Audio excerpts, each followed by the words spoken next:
అవగాహన లేదు, అవగాహన ఉంది అని పక్కకు పెడితే దాని పైన ఉన్న అన్నారం, ఇంకా దానిపైన ఉన్న సుందిల్లా, ఆ పైన ఉన్నటువంటి ఎల్లంపల్లి, ఇవన్నీ కూడా ప్రాజెక్టు వాళ్ళు డ్యాములు కానీ లేకపోతే వాటి పంప్ హౌజులు కానీ వాళ్ళ మోటార్లు కానీ పర్ఫెక్ట్గా ఉన్నాయి. కాబట్టి ఇక్కడ ఈ కన్నెపల్లి పంప్ హౌజులలో ఇక్కడ ఉండే సుగుణం ఏంటంటే, కన్నెపల్లి పంప్ హౌజులు ఏవైతే ఉన్నాయో ఒక 50,000 క్యూసెక్ నీళ్ళు వచ్చినా కూడా ఈ పంప్ హౌజ్లో నీళ్ళు వచ్చే ఆస్కారం ఉంటుంది.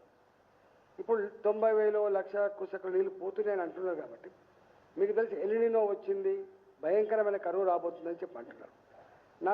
ఇక్కడ భేషజాలు పోకుండా నువ్వు తప్ప నేను తప్ప, ఇలా నువ్వు దుర్మార్గుడువా నేను దుర్మార్గుడా అనేటువంటి పద్ధతి పక్కకు పెట్టి ఇలా ఇన్ని వేల కోట్ల రూపాయలు పెట్టి కట్టబడ్డటువంటి ఇన్ఫ్రాస్ట్రక్చర్ కాబట్టి ఎల్నినో వస్తుందని చెప్పి హెచ్చరికలు జారీ చేస్తున్న సందర్భంలో ఇవాళ జూలై మాసం వచ్చినప్పటికీ కూడా వర్షాలు లేక విత్తనాలు కూడా వేరే ఈ పరిస్థితులలో తాగే నీళ్ళ కోసం మనం డిపెండ్ అయ్యేదంతా కూడా కృష్ణానది మీద, గోదావరి నది మీద. కాబట్టి ఇలా హైదరాబాద్ లాంటి నగరం నీళ్ళు లేకపోతే ఎంత ఇబ్బంది పడుతుందో తెలుసు. కాబట్టి నేను ఒకటే ఇవాళ ఆ ఒక కన్నెపల్లి పంప్ హౌజులు పనిచేస్తూ ఉంటాయి. కాబట్టి తక్షణమే లిఫ్ట్ చేసి కొంత నీళ్లు పంపు చేస్తే హైదరాబాద్కి అక్కడికి వచ్చే ఆస్కారం ఉంటుంది.